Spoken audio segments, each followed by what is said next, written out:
workers of this Mississippi shipyard have a killer task. Okay, hold that. To thrash this heavy metal into a new kind of oil rig. A monster that defies hurricanes and preys on deep oil.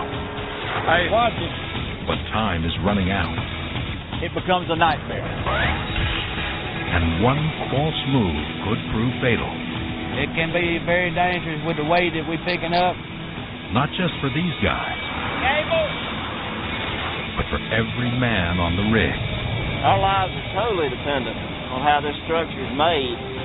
Mistakes in the shipyard will end up in the unforgiving sea.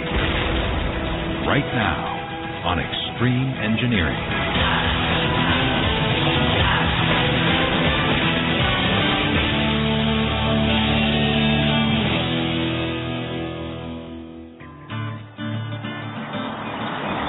6 a.m., Vicksburg, Mississippi. It's heading toward 90 degrees.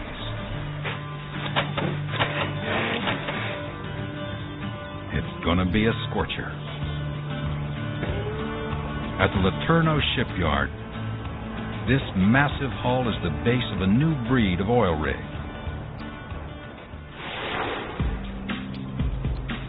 Monsters like this jackup rig are the workhorses of the oil world. Here's how the design works. After it's dragged to a drilling site, powerful motors drive the legs down into the seafloor, then jack up the entire rig above the reach of hurricane waves. Next, the derrick slides into position and the workers begin to drill. Pumping a weighted sweep right now, so you're going to be getting a whole lot of trash and stuff back. You might start losing a little bit of mud. If they hit oil, they'll cap the well, jack the rig down, and then tow it to its next location. And a permanent drilling platform will take over pumping the oil. This is one of Laterno's Gorilla-class rigs. A 32,000-ton beast engineered to withstand the tortures of the North Sea. At the shipyard, the company is building a whole new class of rigs, similar to the Gorilla, but with even greater drilling muscle and a more economical, compact form. The Tarzan-class rigs are designed to find deep oil in the Gulf of Mexico, where the shallow oil has already been found. The Tarzan can drill over 7 miles down, a depth most other rigs can only dream of. They've already built one Tarzan. They need to crank out 3 more. Fast. At stake, a huge advantage in the race for deep Gulf oil.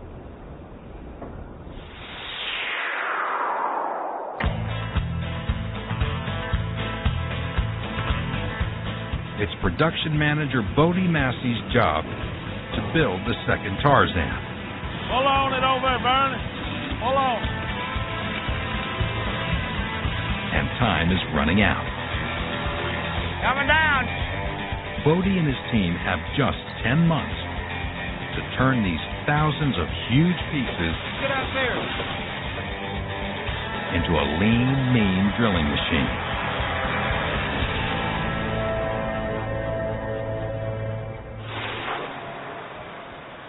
So far, they've built the inner walls of the rig's hull. A triangle, each side the length of a hockey rink, with a hole at each corner for the legs. A drilling derrick still needs to be built, along with living quarters for the crew, a helipad,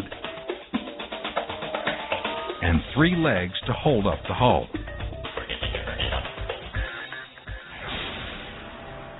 Tarzan rigs can earn $100,000 a day, but as long as the rig is unfinished, it isn't making money,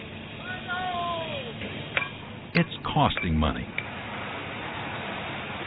The first Tarzan came in at $110 million. The cost of 2 Boeing 737s. Bodie's under orders to nail this one for $20 million less.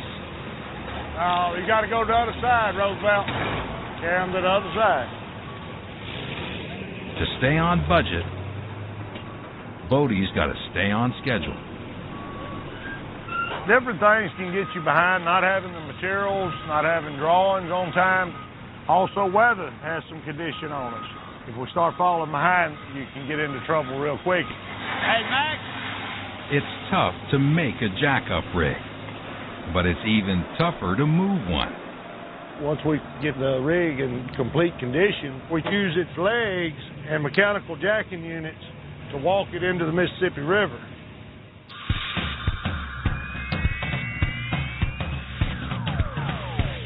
They walk the rig by raising and lowering the legs.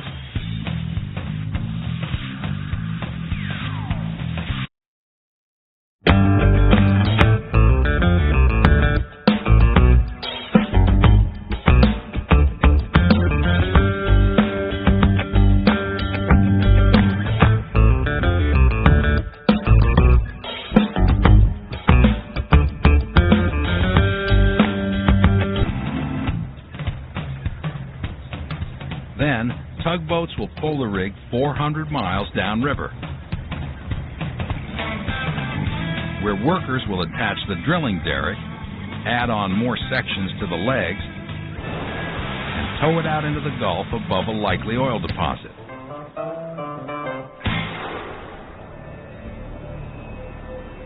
When it's jacked up, the rig's 15,000-ton weight will bear down on its 3 legs and feet called spud cans.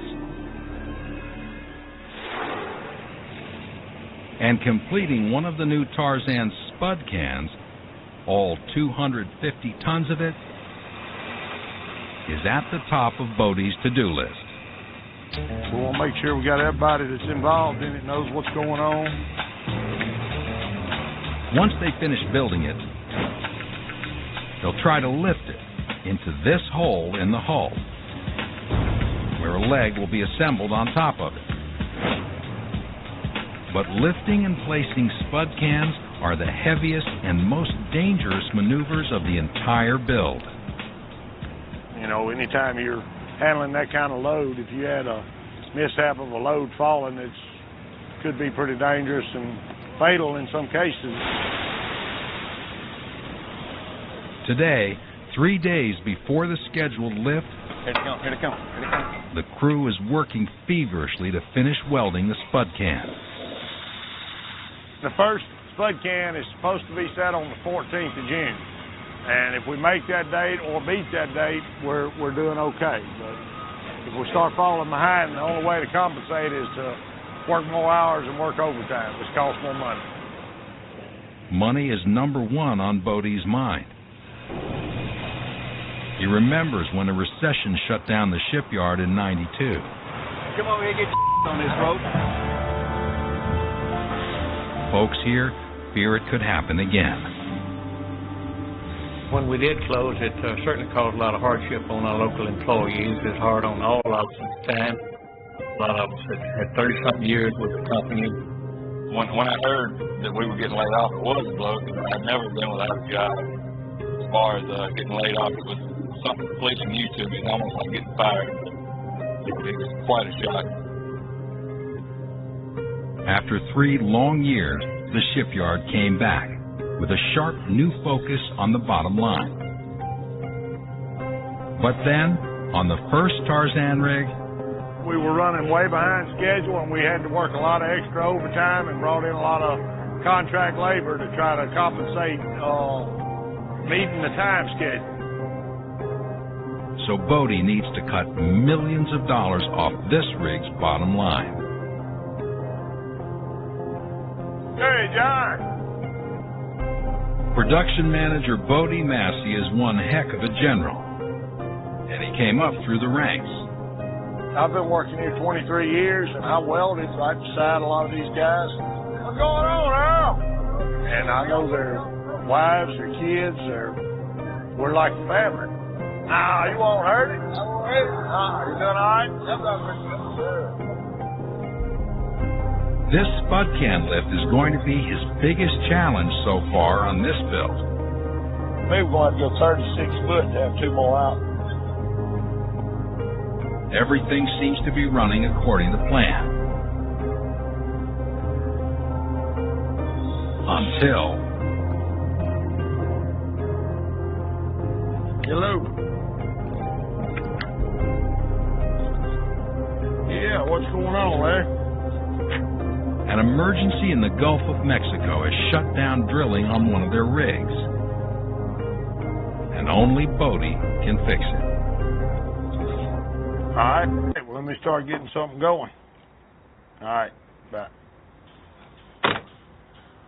Got a problem, a mechanical problem that we've had one prior, and it's got production shut down, and he's asked that myself come out and look at the problem, see if I can fix it.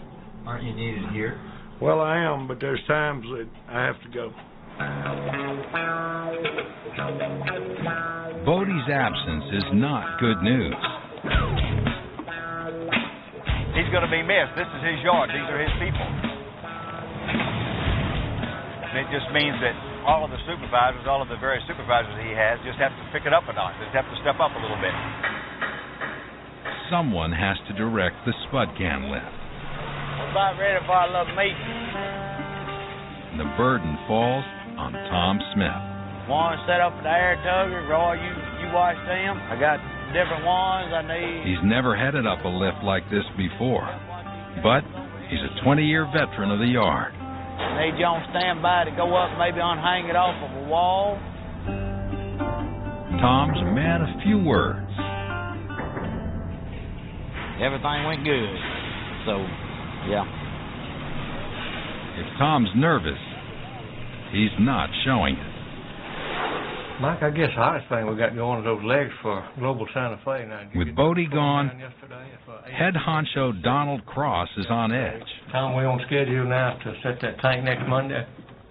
If the weather permitting, we'll be ready, move it and get it ready for Monday, but I don't know what I haven't seen the weather forecast.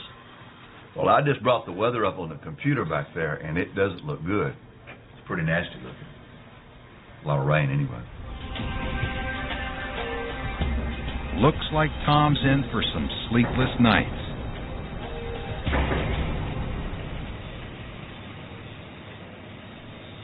His first task is to make sure the workers finish building the spud can on time. He got one more beam to bring in. He got to come right through here.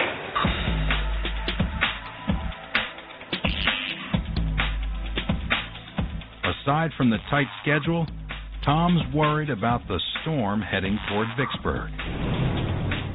And then there's...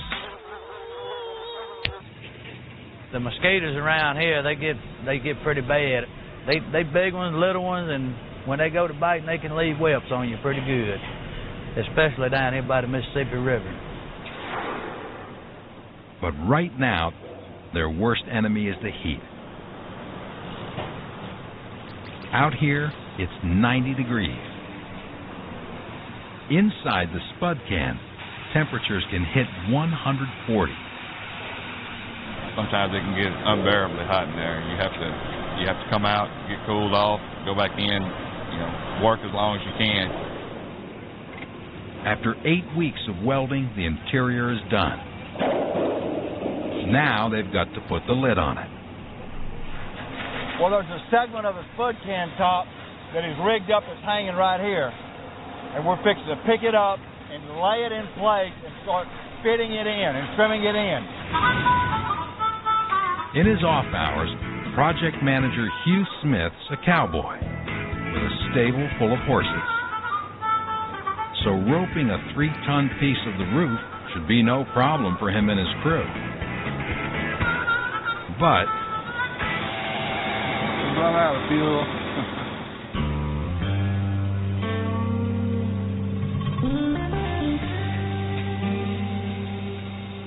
We've got a crane that's run out of fuel.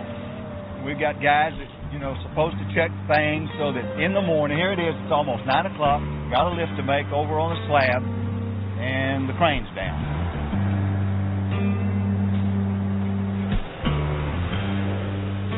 Finally, the tank is full.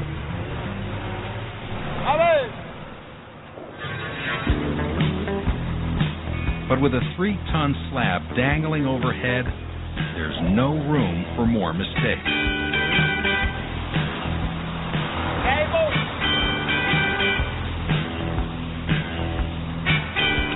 Hey, Matt, got a little malfunction going on. We're twisting. Hey! He's there, set it back down.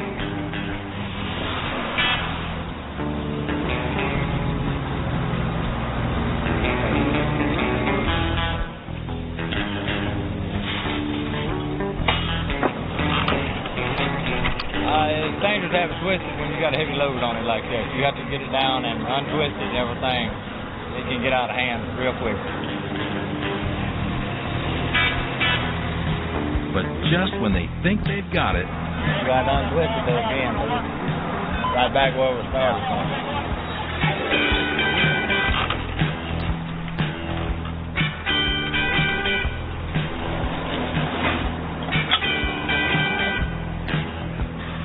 finally the load is airborne. Now they have to try to make it fit. That's very hard to do, and it's 7/8 thick material, and all of these beams that you see have got to fit and line up. So it's just a lot of fitting and it's a lot of trimming to get it worked done in there. It'll take hours to get it right. Pick it back up. And that is just one panel on one spud can. Meanwhile, across the yard, another crew is building the rig's 3 legs. Each leg is a web of 576 joints of pipe. The entire weight of the rig rests on its legs. So a crack in any of the joints could be disastrous. Only the best welders get to work on the legs.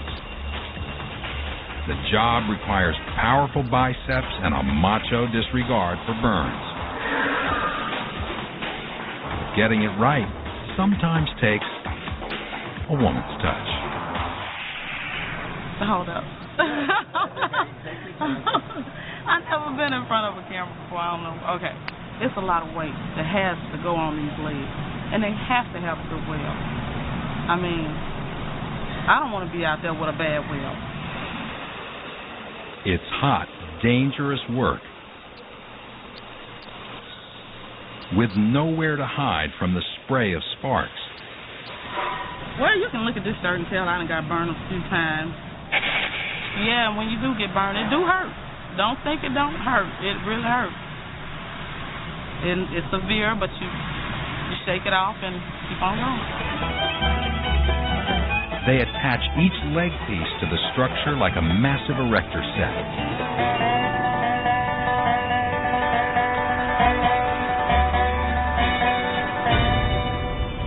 Look at there, it's a perfect fit. Good fit. Take all the pipes in just one leg, lay them end to end, and they'd span 30 football fields. This week, the spud can lift is the main event. But the Tarzan's looming launch date has all the crews hustling.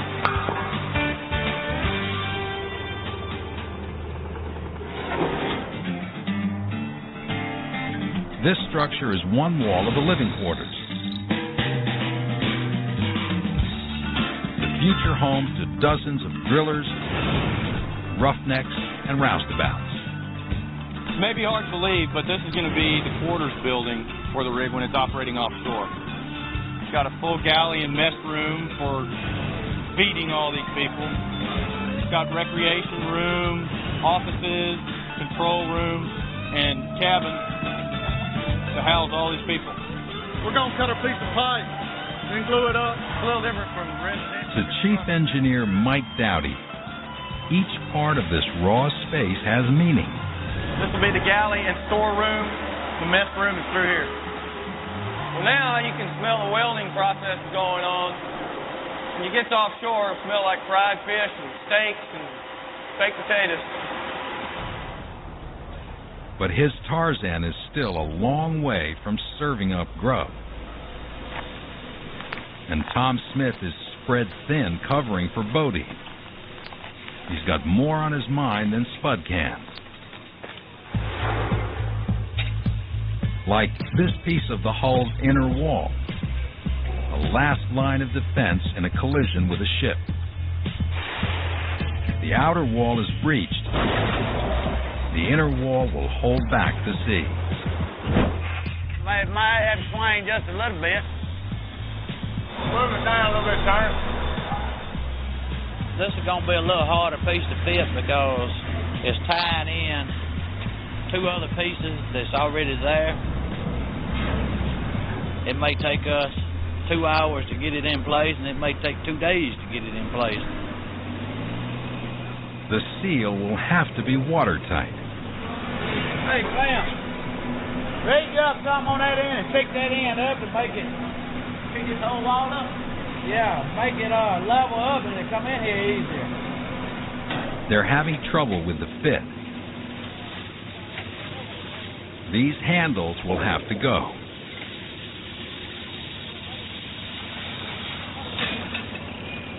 More adjusting and readjusting. My toy mine over here too. Inch by inch.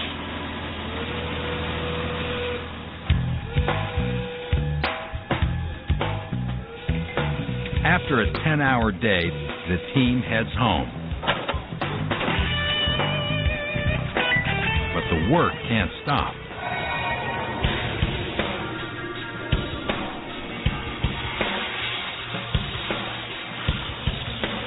The night crew will keep the torches burning until nearly dawn.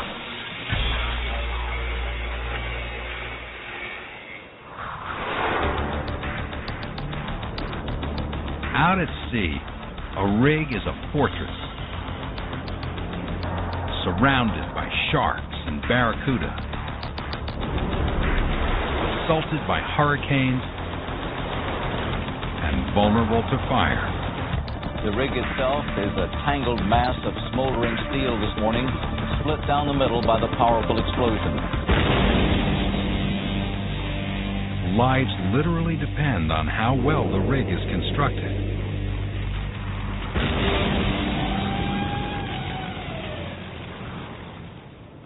This Gorilla-class rig is a stronghold, designed to endure in the harshest environments.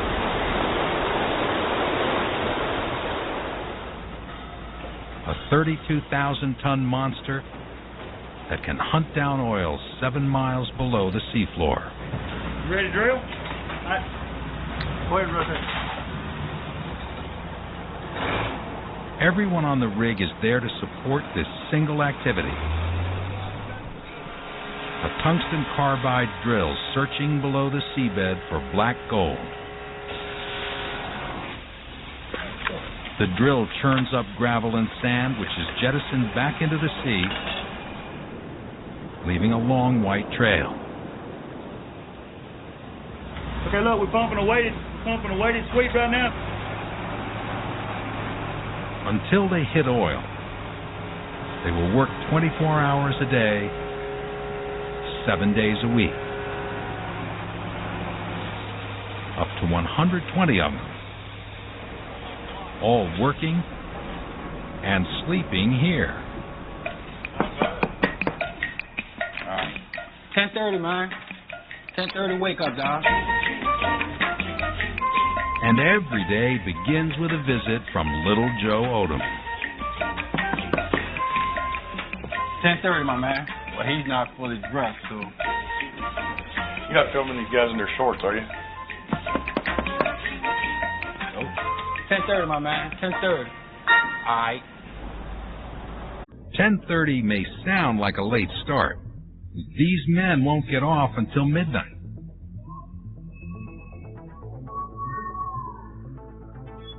It's sweaty, back-breaking work. What I'm saying is I may have to back my pumps off. 2 straight weeks, 12-hour days. Everything out here is a major production. Even taking out the trash.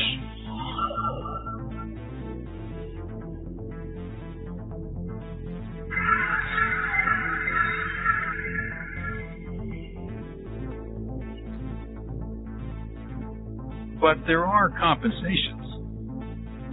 Get good money, got the 2 weeks off. What you want? Most people only have 2 weeks vacation a year. We get it every month. And there's the 4-star food. We have steak, french fries, barbecue chicken.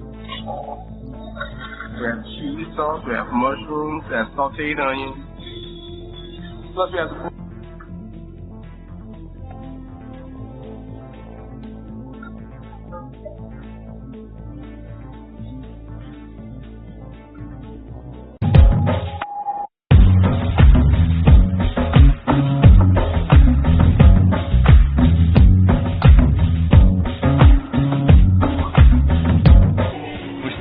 time together. We spend half our life together out here, so we're going to get close to each other. We look out for each other. We kind of like brothers. Does your wife tell you she wants you to move back on shore? No, my wife likes for me to stay out here. The more I stay out here, the better off we are. She likes it. But for a lot of them, the distance from home is a real hardship. I just had a kid, though. I just got back from the hospital. They sent me in for 3 days to let me be with my girlfriend while she was having a baby. I got to hold them for about 25 minutes, and I had to come back. Mike Duran's the boss of the rig, the equivalent of a ship's captain. You can see in here, it looks a lot like my house, needs picking up a little bit. But I've got pictures of my family, my wife, my little girl. Oh, I missed it. All right, Sugar. You gotta get you some sleep sometime tonight. All right, sweetie. I love you. Daddy talk to you tomorrow. Bye-bye, Sugar. I think all the guys who've been here any length of time get familiar with it. You get to where you feel like this is as much home as what your home is. The rig may be home, but everyone knows there's danger all around. Oil is extremely flammable, and the nearest emergency room is 100 miles away. Everything we do these days, we like to do it safely because human lives are so much more important than anything that we could do out here. And lives have been lost on oil rigs. Offshore oil rigs caught fire and exploded during the night. 16 workers are confirmed dead there. More than 150 are missing, and they are presumed... Most suffered from burns when an explosion tore the oil platform apart. This is a drill. This is a drill. Fire reported at the heliport. Fire chief control room. If a fire breaks out on the rig, there's nowhere to run.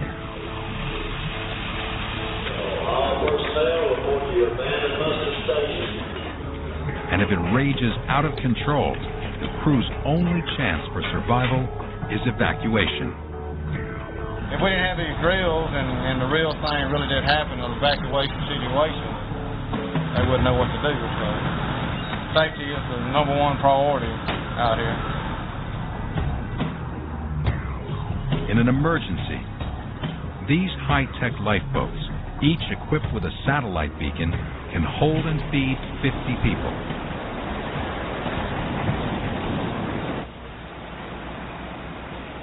But the best defense is the rig's construction. Our lives are totally dependent on how this structure is made. But these legs are so tough that if a boat runs into it, I've seen many boats that when they hit them, they were torn up, and I hadn't seen damage to a leg yet. A strong rig is a safe rig. This is it, and my baby, my other woman. Designing strong rigs is the job of Chief Engineer Mike Dowdy. He's at home on a rig, but his real home is on land with his engineers. I think we relocated this access hole too. I believe we Thousands of lives depend on their calculations. Structure during the course of the project. Let's take a look at the 250-foot water depth case. All right, I got this one set up to be about 50 The team foot wave. subjects a virtual Tarzan to a virtual storm. The geometry of your model is accurate and the stiffness of the hull to leg connections. They're analyzing the effects of a 40-foot wave. So that's what it's going to look like. They've designed the rig to sway in a high wind, just like a skyscraper. To be able to show you some joint deflections here. This is exaggerated. I've got a scale factor of 35. Yeah, that's great. It's better to bend than to break. Back in the shipyard, the engineer's equations dictate the thickness of the steel for the hull, which grade of steel to use, and how to build a leg that won't buckle.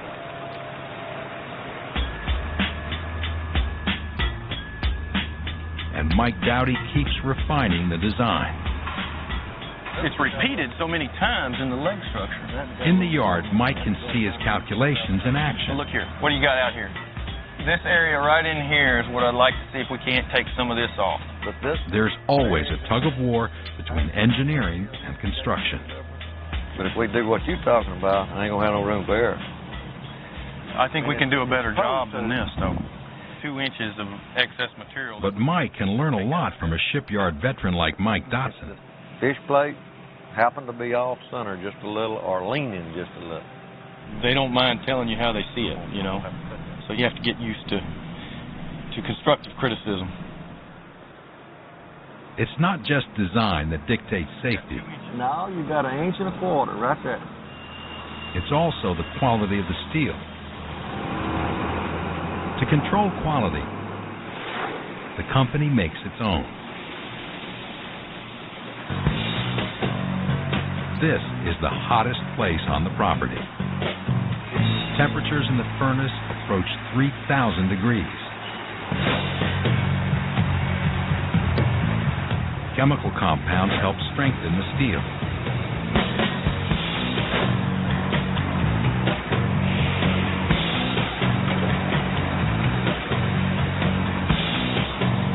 This 27-ton ingot is being pressed into a plate of steel just 6 inches thick.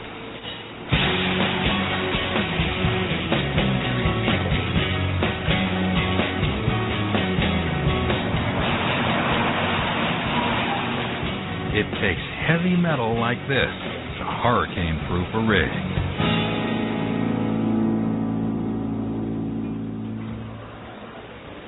The thousands of plates required to make a rig are cut with a 2,800-degree torch. This is the cut shop, and all the parts that go into the components of the rig are originated in this shop, and they're cut here. If it's not right here, if it's not cut properly here, if the material analysis is not right here, then when it gets into the yard, onto the slab, into the spud can, it becomes a nightmare. And that's just what these guys don't need. Especially as Tom prepares to take on the most dangerous lift.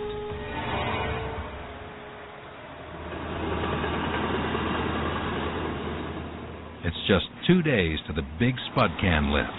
You can go around that way, but put it on a very... Bodie Massey is still away, and the pressure is getting to Tom. Hey! Y'all come down the ladder where you can pull on it. There's that storm heading straight for Vicksburg.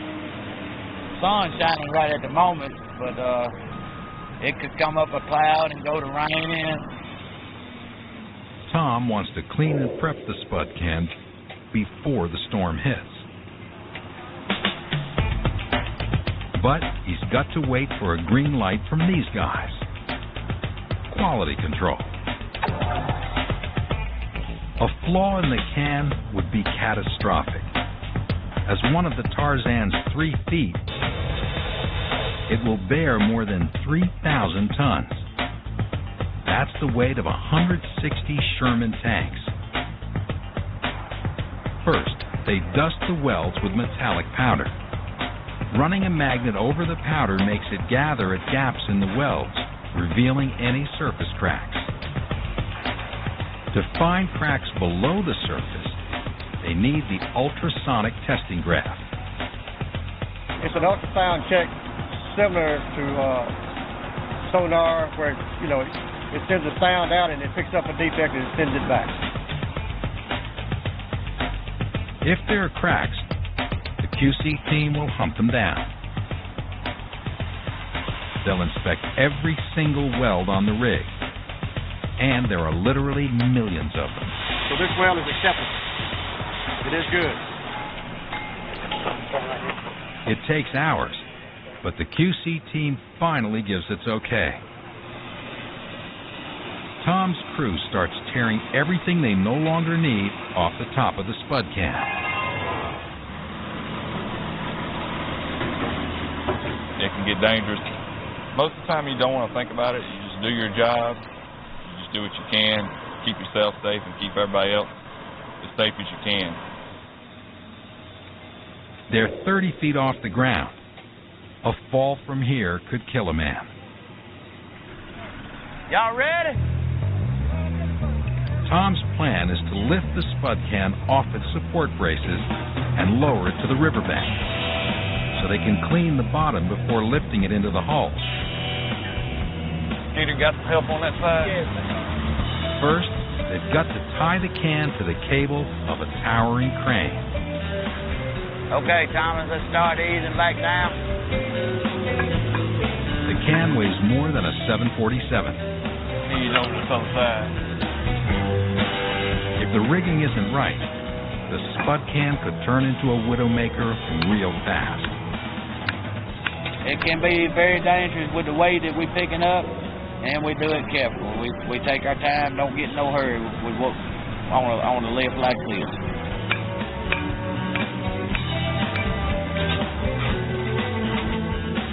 We got it now, I think. Then, with 250 tons overhead, the crew knocks out the support braces. The only thing keeping the can from crushing the workers and our anxious cameraman is the strength of the rigging. The crane holds, but their luck doesn't. The storm suddenly strikes.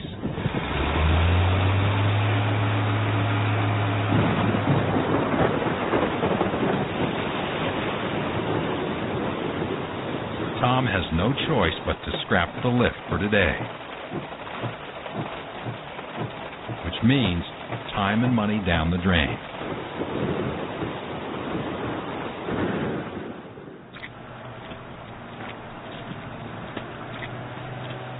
By the next morning, the storm has passed.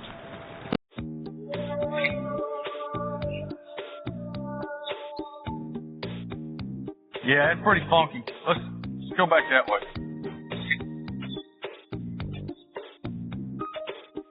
Dusty one day, muddy the next.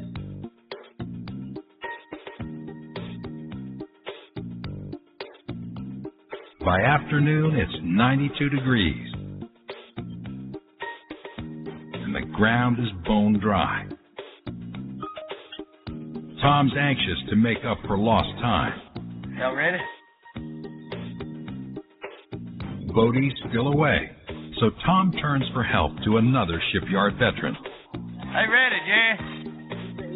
Jerry Spites taught Tom everything he knows, and after 38 years in the yard, there's not much Jerry doesn't know. Our weather's good, and it ain't gonna get no better. Roy, you ready? I'm ready. All right, Thomas, let's start easing up.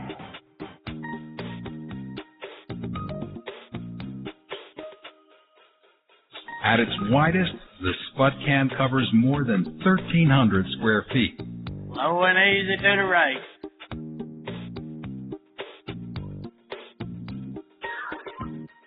That's one big, ugly foot. Okay, Thomas, let's ease it there and boom up where it gets enough room to ease it down right there.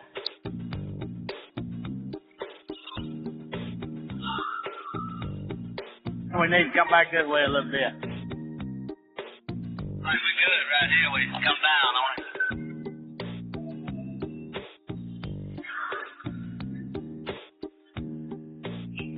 The Eagle has landed. Our crane operator made another beautiful lift. Did y'all witness? Now they'll be able to clean the bottom of the can before lifting it into the hull. We'll just rest our grinding and get it ready to sit. All right? This was an easy lift compared to tomorrow's mission. In Vicksburg, it's time to head home. But out in the Gulf of Mexico, the Gorilla 6 is home. With no alcohol and no women, crew member Zazek Dagluchazi has to find something to do.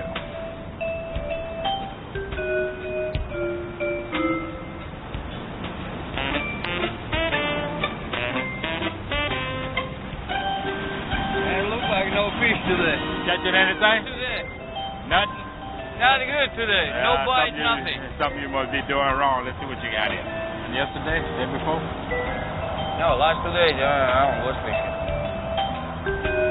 They probably went away then. 3 days ago? Curtis Bertha spots the problem. Can't catch no fish with no bait.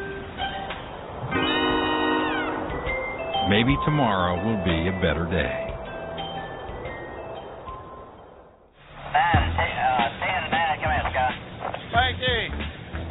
Today's the big day. Tom and his crew will attempt to lift the spud can and inch it into the yoke.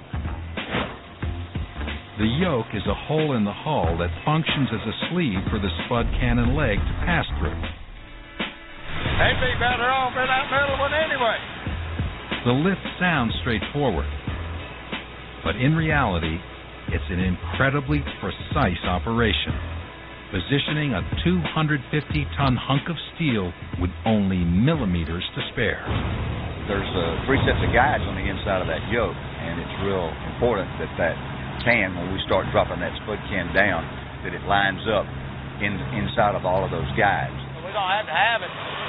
So we need that one. Put them in that one. Tom Smith is willing to admit he's worried. It'll make you nervous when you're picking up 500,000 pounds. Come in, Thomas. Now Tom has to rely on crane operator Thomas Richardson. Well, I do get nervous every now and then when, especially when you have to take the crane to its limit. Anytime I pick something up, I got somebody's life in my hand.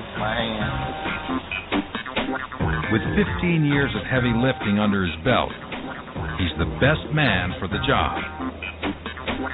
It's a 529,000-pound lift, and this crane has got an excessive amount of capacity for this lift. However, as is always the case on any lift, there are always issues that are unforeseen and things could occur. All right, we're getting ready to make this lift here. Tom goes over the battle plan. All right, we're going to be careful. We're going to take our time. Thomas, we're going to ease it up, take it real slow and easy, and have a safe lift here this morning. Every time we get ready to make a big lift, we all pretty got a little itch and nervous, and to make sure everything goes well, that nobody gets hurt. Including the camera crew. You're going to be filming this lift of the spud can, and Tom and Jerry insist that you be in the basket, in the crane, out of the way. The camera crew knows better than to argue. Okay, here we go. And we have liftoff. got too much pull on it, Greg. Tom watches from one angle, Come all around here. while Jerry looks on from a more precarious position. Everything pretty calm there, Thomas. Just easy around to you, right?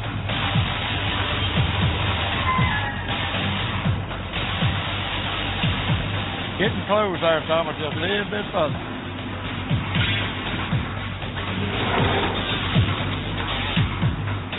Hold Greg right there. Slow it down there. That cord right there has got to come in the center of that box. Watch your tuggers, Roy, because we're going to be booming down.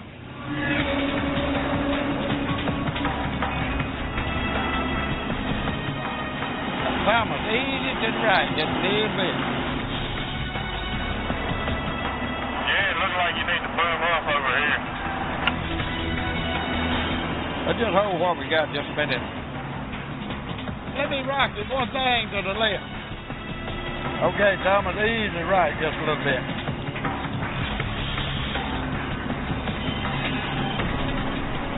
I got my plate there started in the top guy. When the spud can touches the yoke, Jerry sees that something's gone wrong. Okay, I'll stop there. They've forgotten to close the manhole covers, and they're hanging over the side. Yeah, let me put these lids on. I don't want to take a chance tearing them up. With the covers jutting out, the spud can won't fit. Woo! Somebody bring a Christmas ring. Y'all come on up. We just overlooked the manhole covers. The next one we'll have the lids out of the way. You learn the hard way.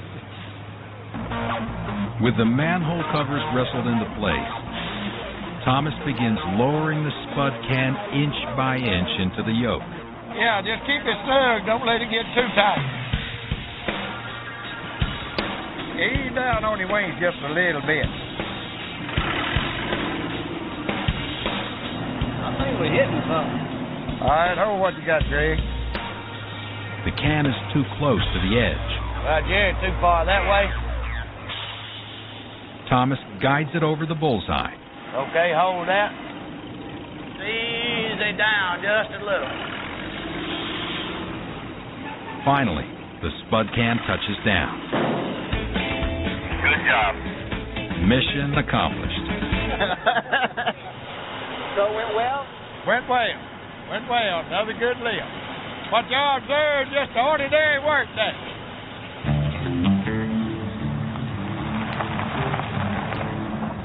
The next day, Bodie returns from the Gulf of Mexico. Successful job, yes. Yeah, I got the rig back up and running, and they went back to drilling. Every day there's fires that have to be put out. 30 to 26. Come in, Tom. Bodie's pleased with Tom's work, but he's ready to take charge again. Let's do it, guys. Tom, go ahead and hook that. He'll need 2 cranes and a lot of muscle to heave this leg piece on top of the spud can. Pull on it over there, Bernie. Pull on. This giant skeleton is only one of 49 pieces that will make up a leg. Bobby, you probably won't let it turn a little, though. Ease up on your hook and burn down.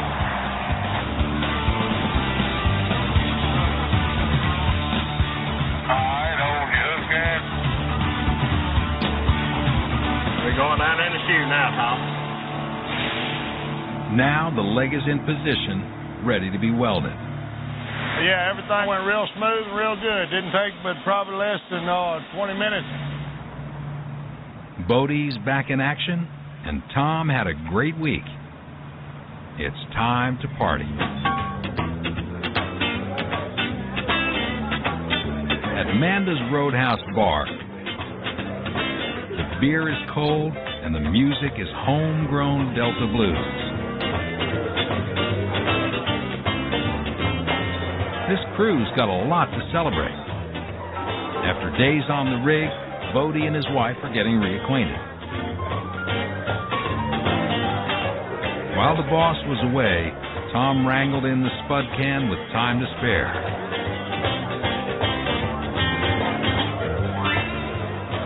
Tom did Bodie proud.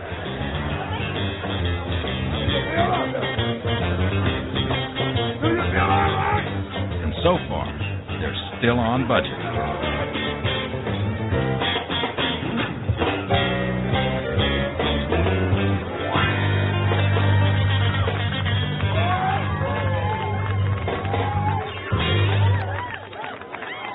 If that ain't the blues, I don't know what is.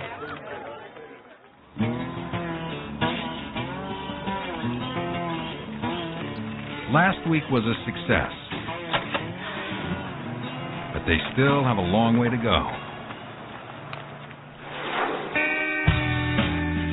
If all goes well, next April, the Tarzan will walk to the Mississippi, travel down the river, and take its place among the 100 jackup rigs in the Gulf of Mexico. But until that day, Bodie and his men must fight to stay on schedule. Watch it. And steer clear of disaster. Yeah, I worry about it some at night, and try not to worry about it too much because I plan on doing this type work a long, long time, and too much worrying can get you. So far, Bodie's attitude has served him well. In 10 months, his men should finish this powerful drilling machine. A rig that will help win the race for deep oil in the Gulf of Mexico.